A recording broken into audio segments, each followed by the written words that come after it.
Hello and welcome to the Curator on Monocle Radio with me, Carlotta Rebello. Over the next 60 minutes, we'll be bringing you some of the very best interviews and reports from the past week of coverage on Monocle Radio, with highlights from our studios here at Midori House in London and also from around the world. This week, what will the UK's special relationship with the US look like under Prime Minister Keir Starmer? Plus, our team on the ground at the Nato summit in Washington, D.C. sits down with Estonia's defence minister. We are as safe as NATO. This has been our security cornerstone, and we continue believing that. And this is why Estonia has been very vocal in NATO.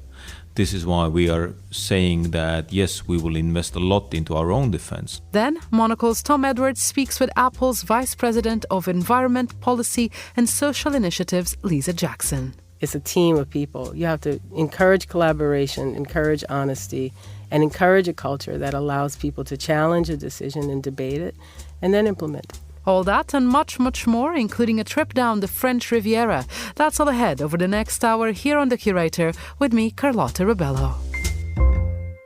So welcome to this week's Curator. It's been a busy 7 days for newly elected UK Prime Minister Keir Starmer, who not only held his first cabinet meetings, but also crossed the Atlantic to attend the NATO summit and meet with US President Joe Biden. But what will be Starmer's policy towards this special relationship with the United States? For the latest edition of the Foreign Desk, Andrew Muller was joined by Claire Ainsley of the Progressive Policy Institute and who was previously the Executive Director of Policy to Sir Keir Starmer. Andrew began by asking Claire what Keir Starmer's view of the transatlantic relationship is and if it differs in any form from previous UK Prime Ministers. So I worked with Keir Starmer pretty closely for about 2.5 years as his Director of Policy. And it's fair to say that a lot of our focus, of course, was the pandemic at that time. So there wasn't a huge amount of attention on foreign policy. And of course, Labour were really far behind in the polls for quite a long period. It's only been more latterly that people have paid attention to what Starmer's worldview is, if you like, and to the efforts that his shadow foreign team have been putting in to resetting the UK's relationship in the world. And I think it will differ in some quite important ways. It's been presented to many audiences as being essentially continuity, because Starmer's been very clear that he wanted to position the Labour Party, were they to come into power, as backing Zelensky's fight in Ukraine against the illegal invasion. Starmer personally has made several visits to Ukraine. His Shadow Defence Secretary, John Healey, has been very clear about Labour support for NATO. All of that is really important, but it's perhaps given an impression that it's continuity in terms of foreign policy. And I think that perhaps overlooks some of the important differences there might be with the current Conservative government. So in particular, David Lammy has put forward a case for what he's called progressive realism. So we do want to advance progressive values, but be realistic about the world as we find it. And the Shadow Chancellor, Rachel Reeves, has set out a new economic doctrine, which she's called Securonomics. But whatever you think about the phraseology, she made quite an important speech last year from Washington, D.C. about globalization, essentially, and saying, look, the world has changed. We need to shore up our supply chains in a very different way. So I think there are some quite important differences which will mean that foreign policy will evolve, even if it's not an abrupt shift. Do you think it's fair to say, though, that he does still fundamentally regard the transatlantic relationship, the special relationship, as UK prime ministers call it rather more often than US presidents do, as nevertheless crucial? He would view the transatlantic relationship as absolutely crucial. And that will be the case, whoever is in the White House. And obviously, the US have their own important elections taking place later this year. But also, if we do see a change in the White House and we don't know what's going to happen, it is probably even more important that we have a UK which is seeing itself as more of a partner around the table in a way that the Conservatives have perhaps been a bit more inward looking because we've been dealing with the aftermath of that referendum in 2016.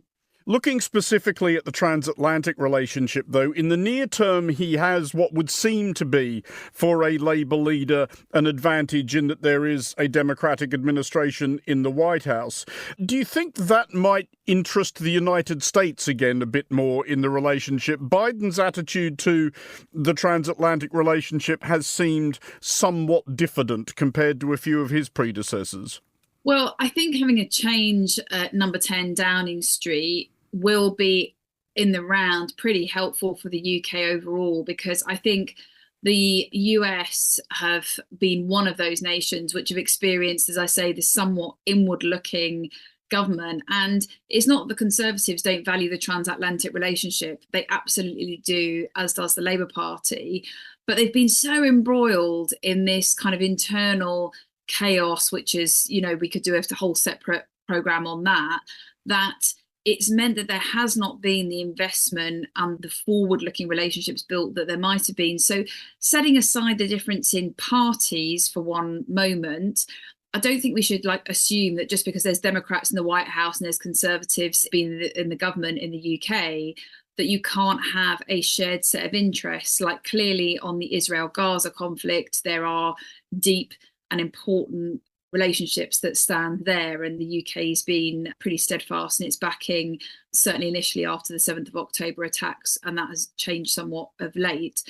But you will also see, I think, there being much more of a focus on that relationship, and there should be no assumption that there would be a drift in the UK towards a kind of more protectionist economics that has caused real waves really across on this side of the Atlantic from some of the moves that Trump initially made in terms of tariffs and so on and so forth, and then more of the investment obviously that Biden administration have put into their infrastructure. That has had, in terms of foreign affairs, that has had a big impact on the US's place and conversations and standing with its previous allies, who of course feel somewhat on the back foot because the economic policy essentially from the US has changed, and obviously we'll want to see a UK which is really engaging with the US to make sure that we have continuing free trade that is advantaging all of our nations, but also that doesn't sort of shut down future markets in a way that would be advantageous for our exporters. On the subject of Trump, though, there is a definite non-zero possibility that trying to manage a relationship with a returned President Trump will be something Starmer has to do. Donald Trump, one of the things we do know about him is that he is someone who takes absolutely everything personally. It doesn't strike me, at least, that the two men are naturally similar characters.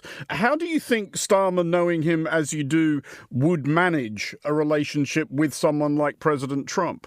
Yeah, I mean, you're right to say that not only their parties different, but their approach to politics and international diplomacy is somewhat different. You would never see Keir Starmer tweet out his, you can't say tweet now, X out now, his overtures to a president or even a foe. So they have really different styles. But I would say, honestly, I think the UK overall struggled really to deal with Trump presidency the first time around. You might remember that our Prime Minister at the time was Theresa May, a Conservative, and I think she was acting in the best national interest in doing this, tried to establish a relationship with Trump and the administration which was functional, was as warm as it could be. But I don't think she was particularly rewarded for that. I think there was that kind of renowned White House visit that gained a lot of publicity in the UK, where Trump sort of made this sort of awkward gesture towards her hand. And I think for Theresa May, who was a very senior, respected politician, it didn't go down well. So I don't think it's just that Labour would struggle to deal with Trump. I think it is that the UK have struggled to deal with Trump the first time round. This time around, David Lammy, the Shadow Foreign Secretary, has made a lot of effort to start to build relationships with the potential incoming Trump administration as well as the Biden administration. David Lammy, the new Foreign Secretary, has also made quite a lot of remarks about Donald Trump that maybe quite a lot of British people would be broadly sympathetic with, but you don't need to be too imaginative to picture the Trump administration and or its media cheerleaders rather picking up on these. How would Starmer handle something like that? Would he stand by his Foreign Secretary? Well, you can see already that David Lammy has somewhat moved away from some of those personal remarks about Donald Trump. He's, I think, trying to establish, like, where's the common ground here? I think that's what Starmer's approach would be and his administration's approach would be to say, look, as the US and UK, we have a lot more in common. We have a lot more common ground. Where are going to be our common challenges? And top of that list is going to be Ukraine, I'm sure. And that will be the number one concern. And I'm sure it will be the number one concern of many of our allies in NATO too. We do not want to see Ukraine lose territory and lose that war to Russia. And therefore, that would be the number one concern. So I think, in a sense, we're going to have to be thinking a lot more laterally about what this relationship means. The ties are much deeper than any one president. The relationships are forming. I think we have to recognise that this isn't a natural partnership that you might imagine. This is not a Blair and Clinton style, at Camp David or at Chequers that you can imagine. And I don't think we should be expecting that kind of repeat. But we know that Trump has an affection and admiration for the UK. We have certainly a huge amount invested in that transatlantic relationship. So I think the broad, deep politics of it are as they were. I think the difficulty is our different approaches and how we deal with these dictators and authoritarian regimes, which we would have a fundamentally different view. But so would the Conservatives, to be quite truthful. Now, all this week, Monocle's team has been on the ground in Washington, D.C. at the NATO summit. On the very first day, Baltic and Nordic leaders presented a united front, helped by the fact that all of them are now in the military alliance, with the addition this year of Sweden. Monocle's Andrew Muller spoke with Estonia's Defence Minister Hannu Pevkur and began by asking whether the nomination of his own country's Prime Minister Kaja Kallas as the European Union's foreign policy chief represented a sign that Baltic nations were getting a better hearing in Europe. Definitely, Kaja will continue with her positions, on Ukraine and how we should help Ukraine. So there is no doubt about that. But of course, as a high rep, she needs to consider also the other positions of the other European members. It's not, one-man show, as they say. So in her case, one woman's show. So it is a teamwork, and all these positions regarding the European Union foreign policy have to be common effort. But yes, I do believe that she will put more personal touch into that, and we will see some very good positions from the European Union side also. But as you look at the Ukrainian situation more broadly, do you see any, reflection of Estonia's own vulnerability in it? I mean, do things like various prospects for the near future which are raised, a negotiated settlement of some sort with Russia, via which Russia would presumably make territorial demands, and or the potential restoration of a US president who is, to say the very least, somewhat NATO skeptic. How safe do you think Estonia feels at the moment? We are as safe as NATO and as any other country in NATO. So we do believe in NATO. This has been our security cornerstone, and we continue believing that. And this is why Estonia has been very vocal in NATO. This is why we are saying that, yes, we will invest a lot into our own defense. And I always said that our defense lies on the three pillars. So first is the defense willingness, what comes from your heart. And the second is your own defense capabilities, what we are increasing heavily and going to 3.4%, passing also the United States this year. By percentage-wise, not of course with the absolute volumes, and the third pillar is the defense cooperation. So defense willingness, defense readiness, and defense cooperation are these three pillars, and we will continue building these relations. And this is regional cooperation. This is cooperation in NATO, and we strongly believe in that one for all for one principle is something which has given us the luxury, I would even say, to live in peace for the last 75 years. I also wanted to ask if you could give our listeners something of a picture of what an event like this is like for a NATO defence minister. We're having this conversation in the very pleasant surrounds of Estonia's embassy here in Washington, D.C., but once you're done here, what will the next few days be like for you? Well, busy as hell, to put it very simple. A bunch of meetings, bilateral meetings, different conferences, which are part of that summit. And of course, then the plenary, and this is the most important part. And then as I said about Kaya, it's the same for me. So I cannot do that without a team, because the team members are the ones who are drafting the final communique. So and for the ministers, it's just the final dot on the I to have this approval. But the most of the work will be done by the political directors from the side of the advisors and many other people who are working heavily and intensively to get the consensus of the wording of the final communique. But yes, it's a lot of meetings, a lot of interviews, and this is exactly how it should be, that we have to talk to our populations. So because when we are not saying what we are doing here, then we do not have the trust from our population.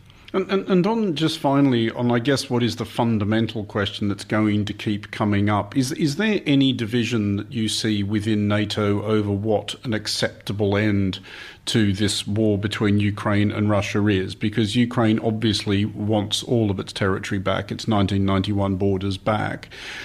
But do you worry that there are members within NATO, especially if this grinds on for another 2 years, another 3 years, might start thinking about a settlement in which, for example, and it's not hard to imagine this, Russia is allowed to keep what it holds and the rest of Ukraine, by way of compromise, is welcomed into NATO and the EU?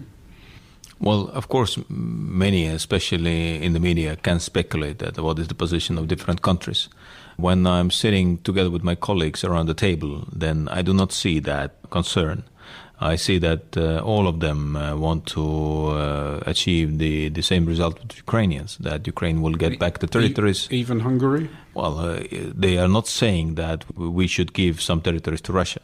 They've never said that behind the table. So, we can speculate what they're talking in the corridors or what they're talking in Budapest. But at the end of the day, it is important what they're saying behind the table when we are all sitting behind the table. So this is why I see a clear determination of countries to help Ukraine to get the victory. And of course, it is also important that Russia will lose that war, that they will not have the anticipation that they got some victory from that. Although it doesn't matter how this war ends for Putin, of course, and for Russian domestic audience, still it will be a victory. Whatever the result will be, they will be even when they will be kicked out from the Ukrainian territory, then probably Putin will say that we achieved our result of the denazification of Ukraine. But this is totally different story. What is the reality? What is the message inside of Russia? And now it's time for a special interview from the entrepreneurs. Lisa Jackson is the Vice President of Environment, Policy and Social Initiatives at Apple. Following a long career working in the US government, including a 4-year stint leading the Environmental Protection Agency in the Obama administration, Lisa made the leap to the private sector. She stopped by Midori House to tell Tom Edwards about Apple's sustainability efforts and how her background in public service shaped her approach to corporate social responsibility. I think every job that I've had, I've been lucky enough that there was a steep learning curve at first. I did almost 25 years in public service. And of course, I ended my career in public service working for President Obama and running what you here would call the Ministry of Environment. We call the Environmental Protection Agency. And then coming to Apple 11 years ago.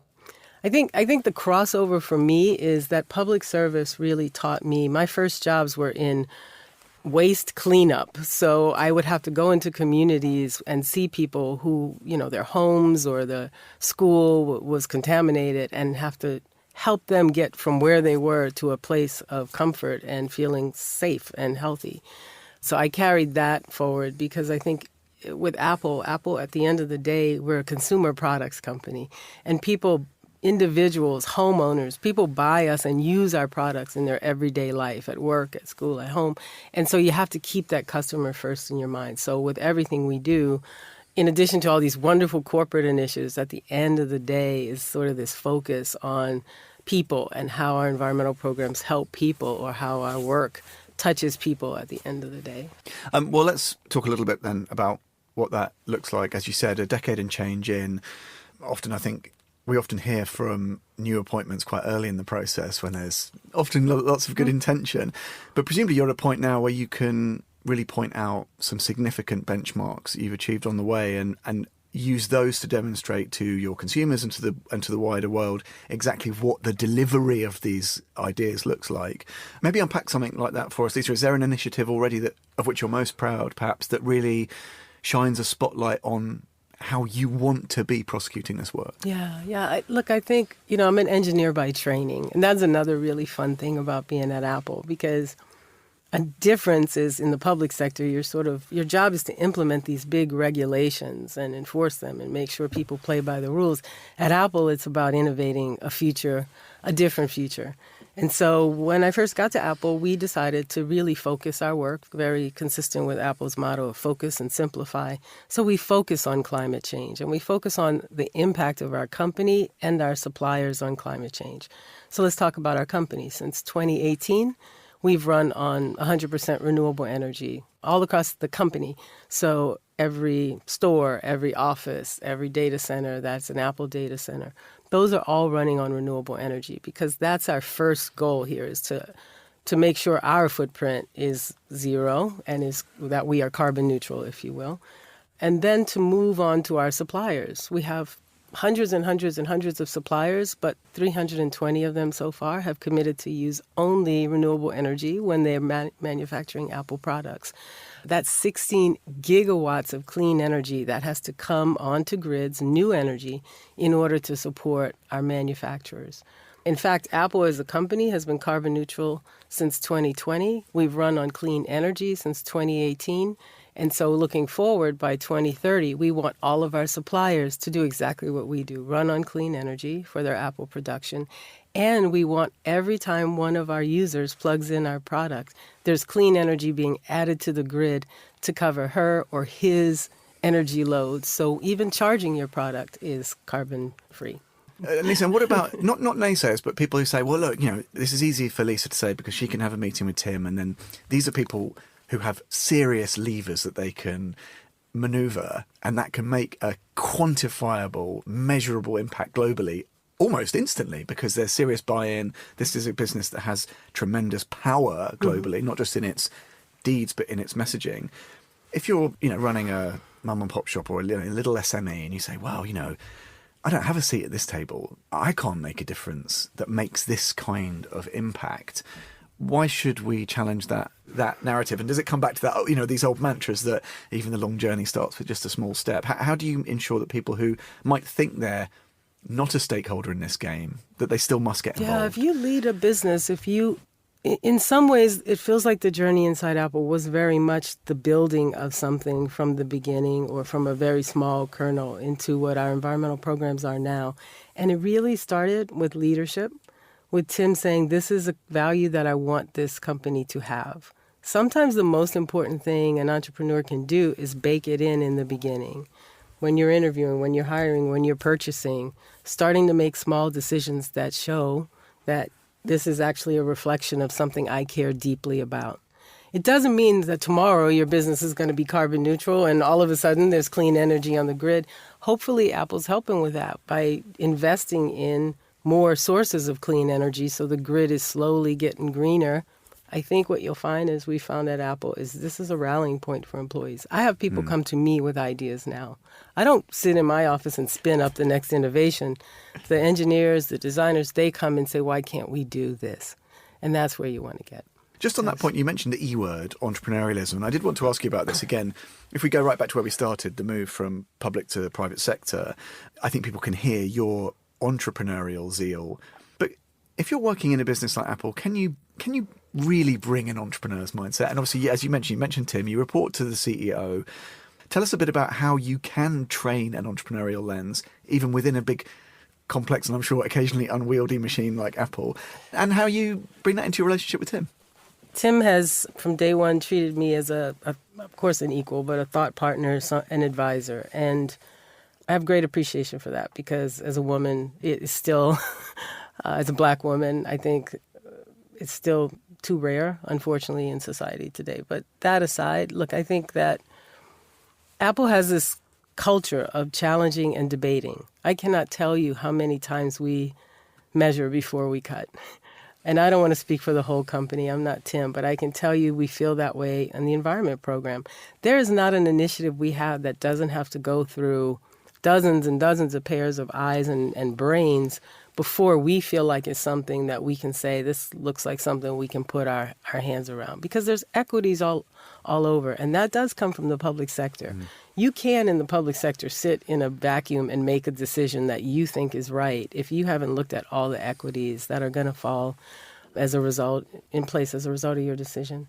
And so I don't think there's many companies. I often think there's only one that where I would have been able to go and have the kind of engage and indulge the engineer in me who wanted to build something. And that's what we've done at Apple. But it's not I've done it. It's a team of people. You have to encourage collaboration, encourage honesty, and encourage a culture that allows people to challenge a decision and debate it, and then implement it. UBS is a global financial services firm with over 150 years of heritage. Built on the unique dedication of our people, we bring fresh thinking and perspective to our work. We know that it takes a marriage of intelligence and heart to create lasting value for our clients. It's about having the right ideas, of course, but also about having one of the most accomplished systems and an unrivaled network of global experts. That's why at UBS, we pride ourselves on thinking smarter to make a real difference.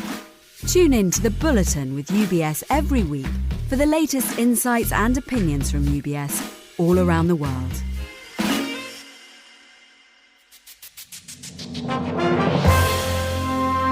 You're with the Curator, our weekly highlights show here on Monocle Radio, and I'm Carlotta Ribello.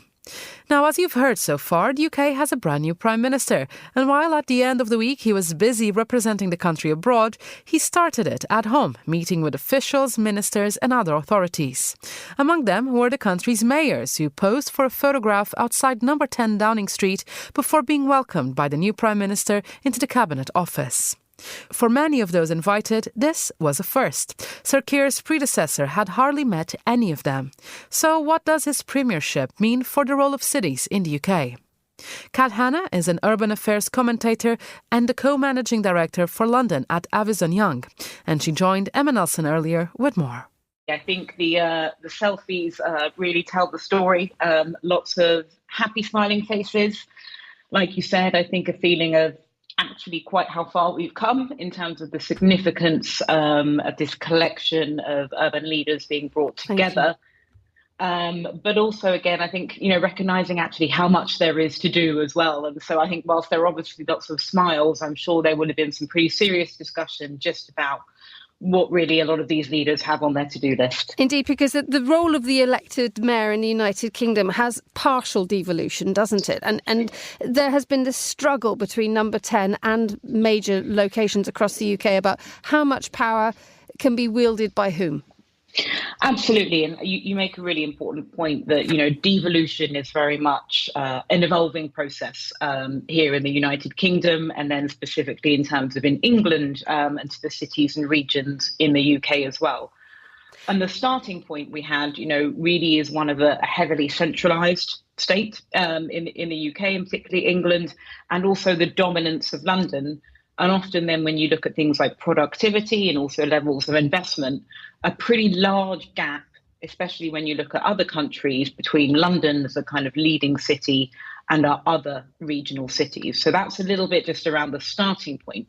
So what we're seeing really here is the recognition from the new government is firstly a really open and confident commitment to devolution, but also a recognition, and people are probably slightly fed up of hearing now this constant repetition of the importance of growth. And, that's that really being the priority for the new government. But that will not be achieved if you're not working with all those urban regional leaders on side as well. And the issue of making communities feel connected to and feeling as if they have more agency in where they live. I mean, how much do you think this new scheme will help? Well, firstly is the idea, and to use the phrase that, Keir Starmer used, that the people taking decisions have skin in the game. They're able to tailor certain policies. They know their communities, so they can make decisions that really reflect that knowledge. They know the things that are affecting communities day by day, and that could be, for example, annoyance that, local rail isn't performing the way that it should, what local high streets look and feel like, those things that are really affecting people's day-to-day lives, but also productivity as well. The second thing that's really important for local communities is actually the speed of decision making as well. Very often we find we know what it is that needs to be done. It might not even necessarily be about getting more money, but actually often because of the legacy of this really centralized system, making a change takes far longer than it should. The third point really is accountability.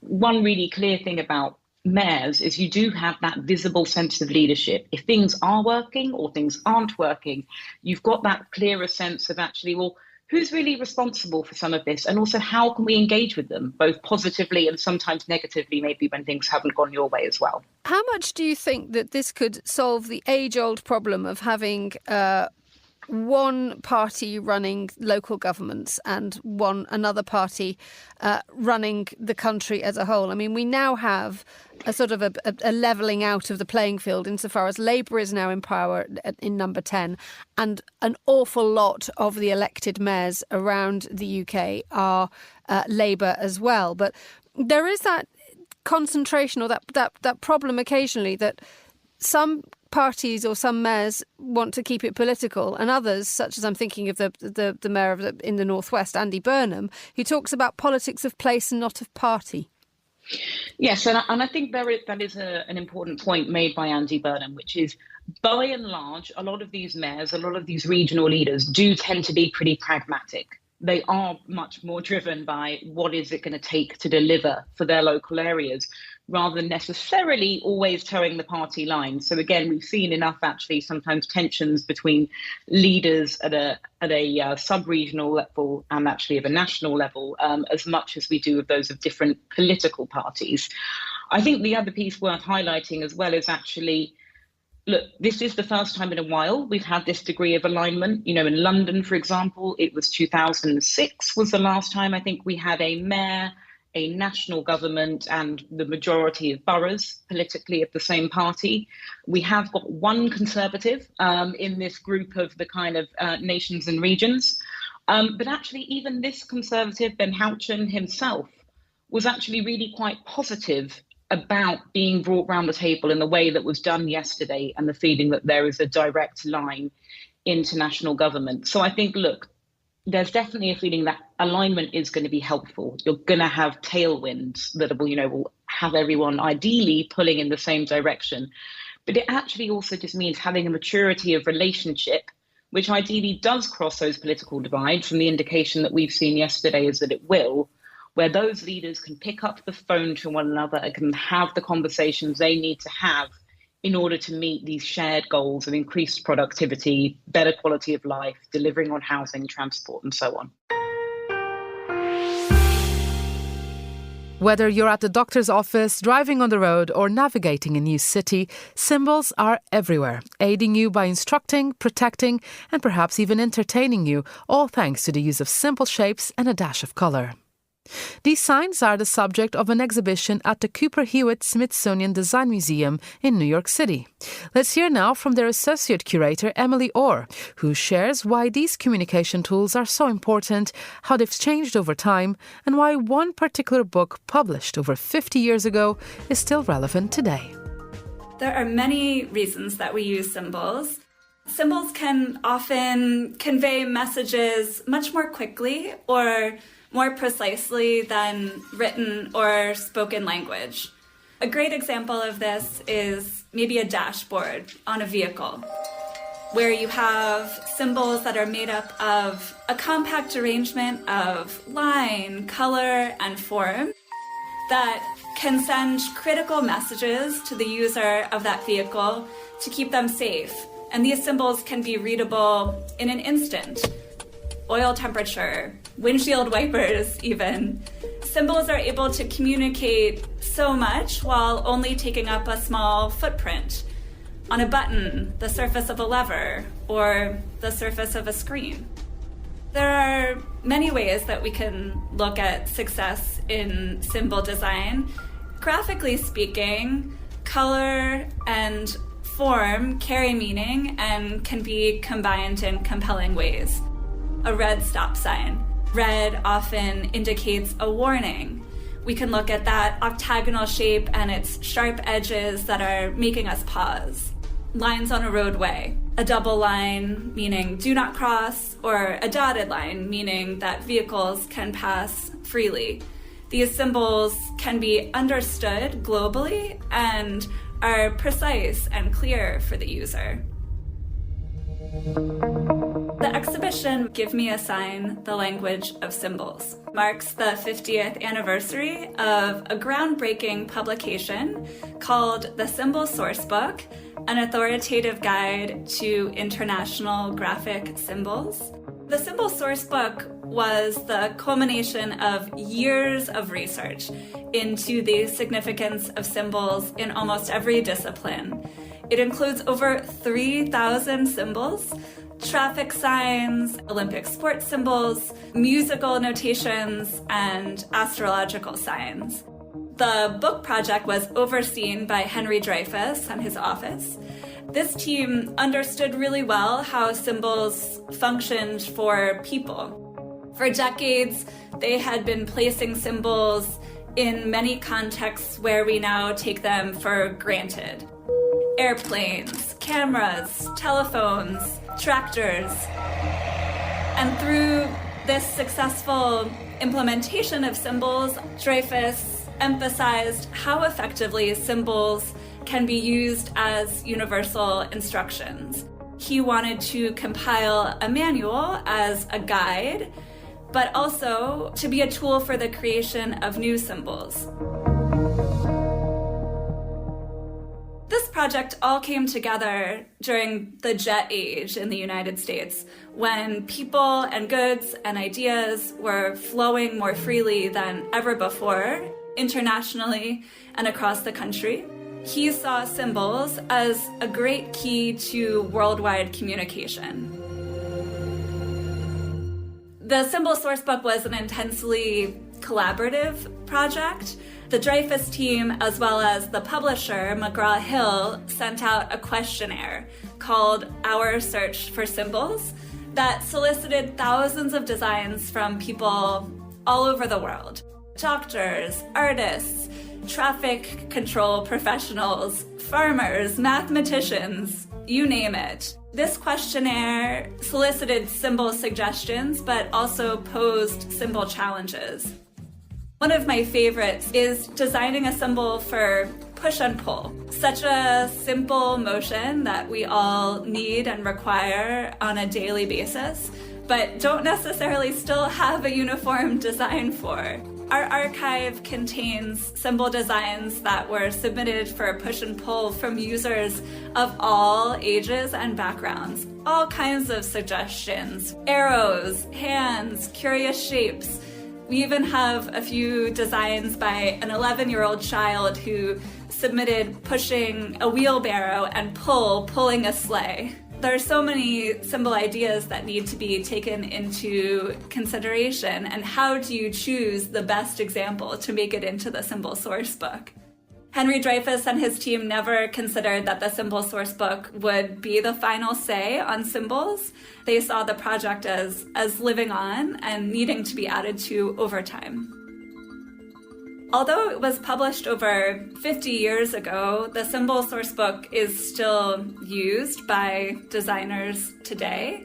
Many of the symbols that we find in it are familiar and still in our world, but others have been adapted and changed for better. A great example of this is actually the accessible icon that was first designed in 1968 by a Danish design student. It depicts a static image of a person in a wheelchair waiting to be pushed forward. And this is the symbol that appeared in the Symbol Sourcebook, and by the time of its publication had started to be adapted both nationally and internationally, and we still see this in our world today. The Accessible Icon project that took place outside of Boston, Massachusetts between 2009 and 2011 was a grassroots effort to redesign that symbol, to make a more empowering image. Today, we see a figure seated on a wheelchair in motion, ready to reach their destination, propelling themselves forward. This symbol is now available for free download and can be used and applied by anyone, anywhere, and has actually been collected in Cooper Hewitt's collection in collaboration with the designers.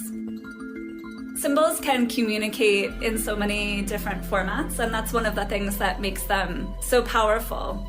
Today, of course, one of those formats is on a screen, on our phones, on our computers, on our tablets. Emoji are now a symbol category that allow us to communicate in new ways. They allow us to share our emotions, have our identities heard and represented, have conversations about what we care about and what we stand for. They give us a tone of voice in a way that other symbols may not.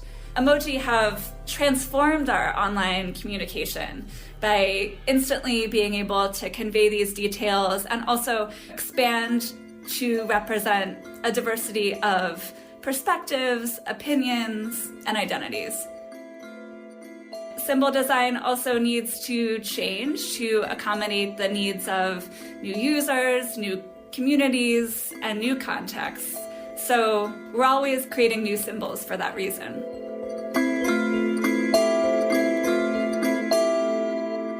You're with The Curator, our weekly highlights show here on Monocle Radio.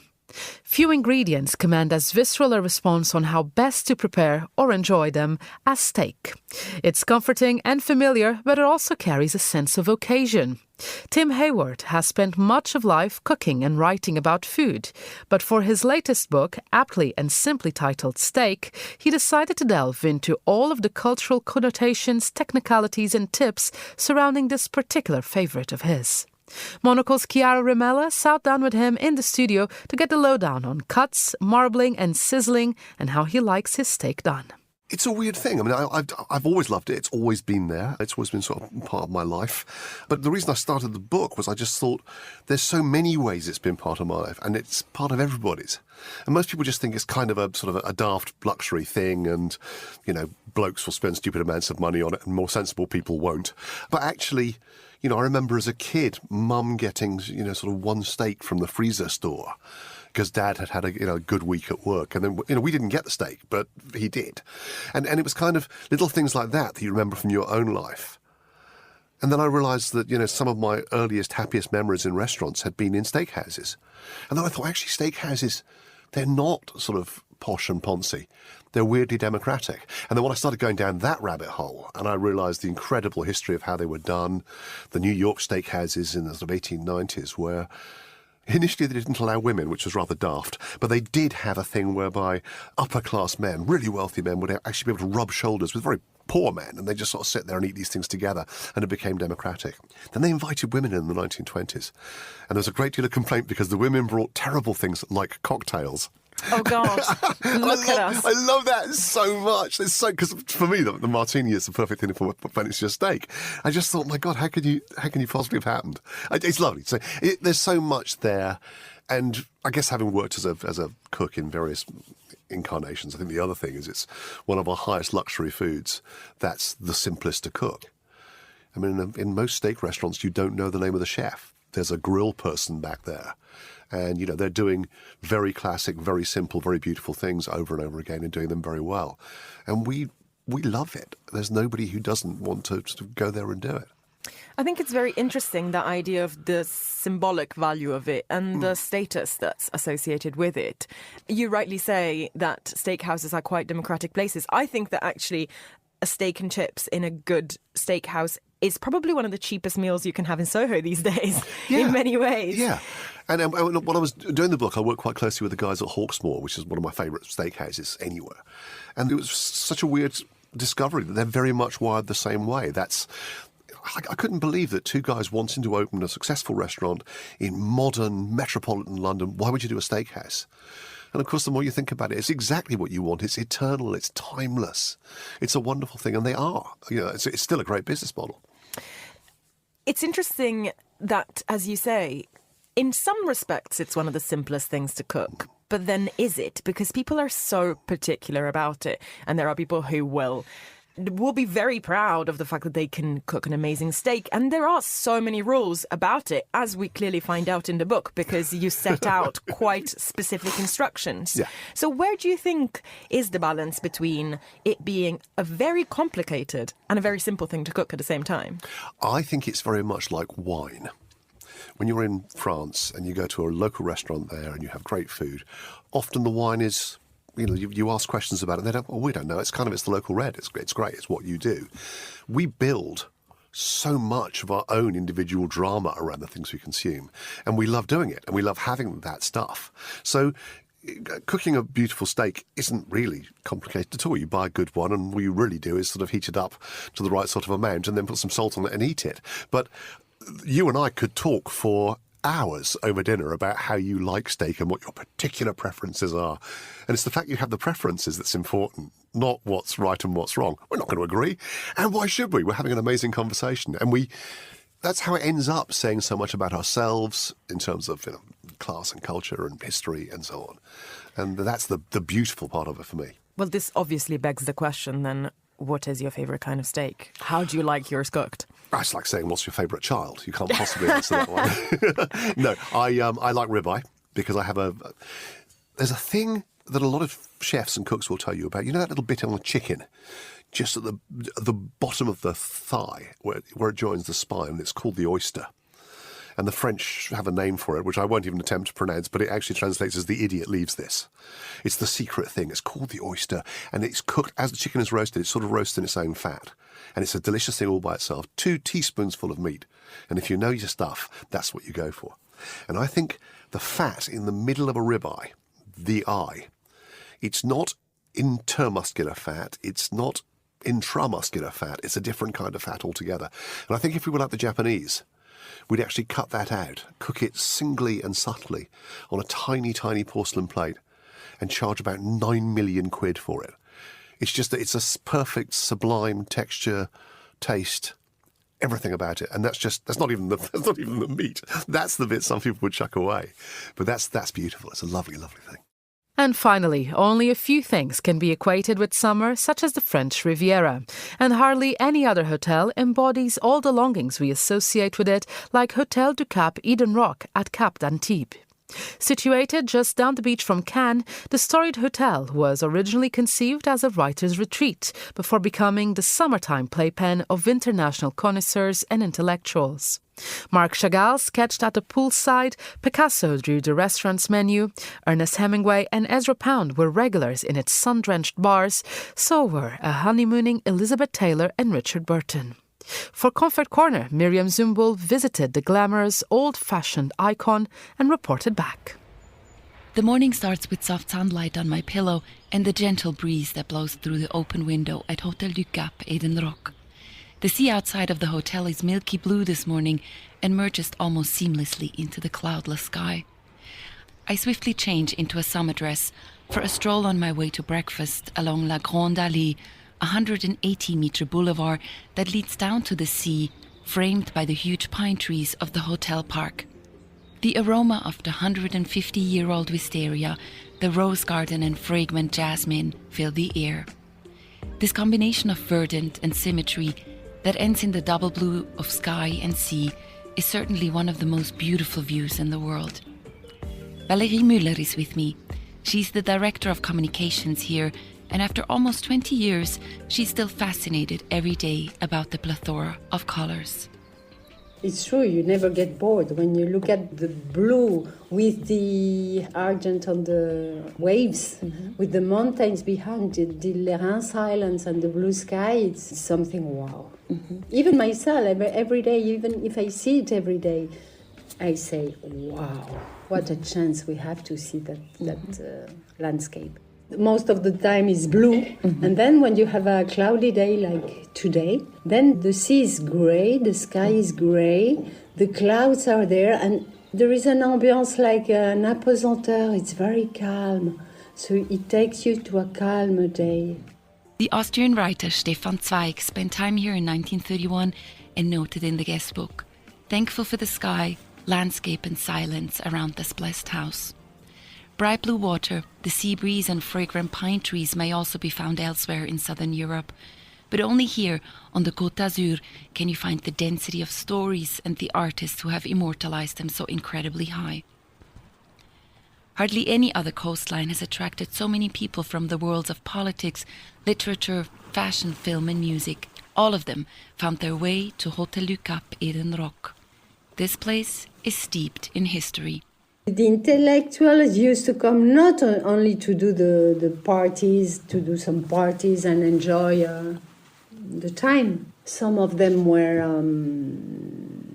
inspired by the landscape, by the sea, by the ambience. Some of them wrote some, not the books, but paragraphs about the hotels, like Tender is the Night by Francis Scott Fitzgerald. And many painters like Chagall were very inspired. Poets, philosophers by the hotel and the ambience. Painter Pablo Picasso came here often and was commissioned to design the restaurant menu, Valérie Müller tells me. His only requests were paper, ink, and a quiet table to sit and work. He found this in one of their cabanas right by the sea. He was staying in Cap d'Antibes.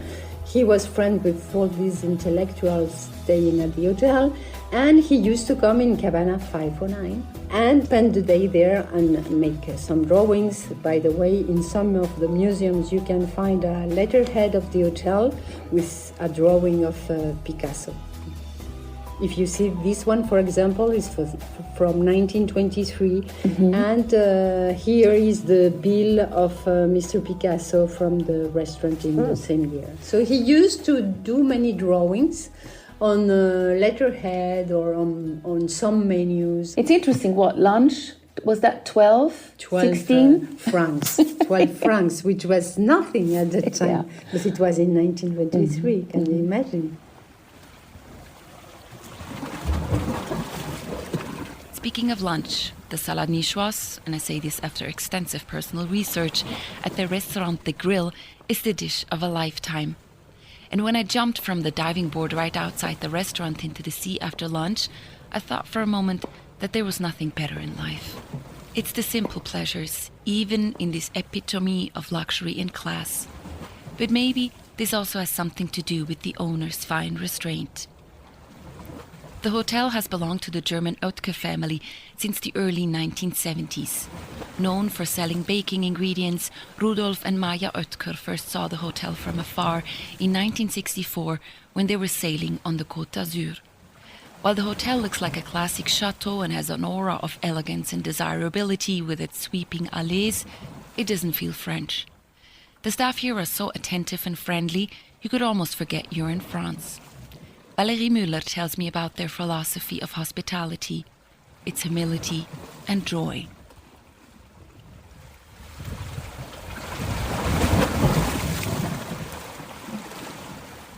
Philippe Père, the general manager, called the staff members.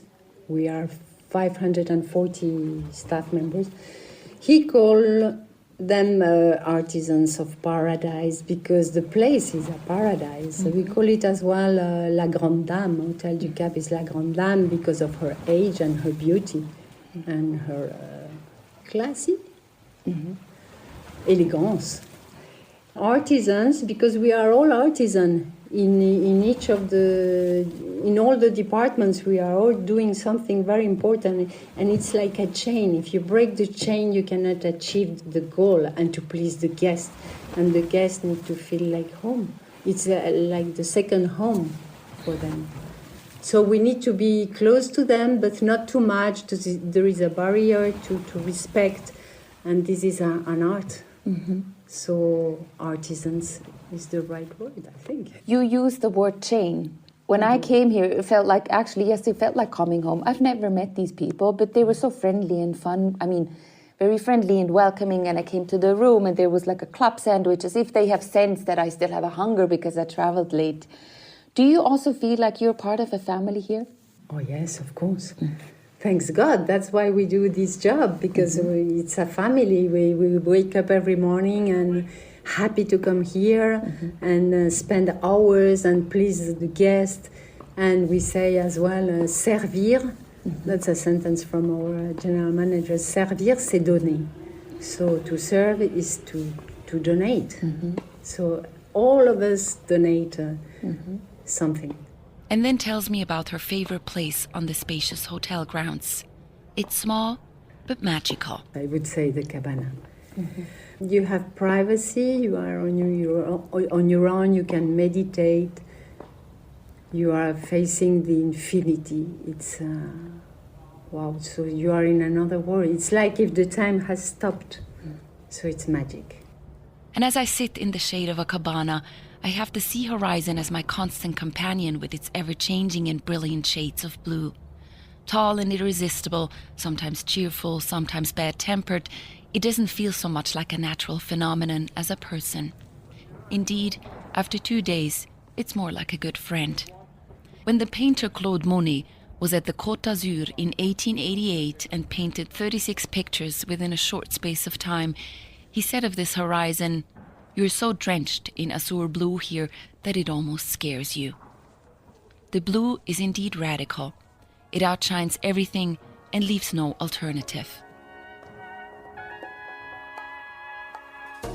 During my time at Cap d'Antibes, I learned that despite all the negative or difficult things that may happen in life, new good things can always appear on the horizon. And that evening, at Hotel du Cap d'Enroc, it came in the form of a freshly mixed Bellini.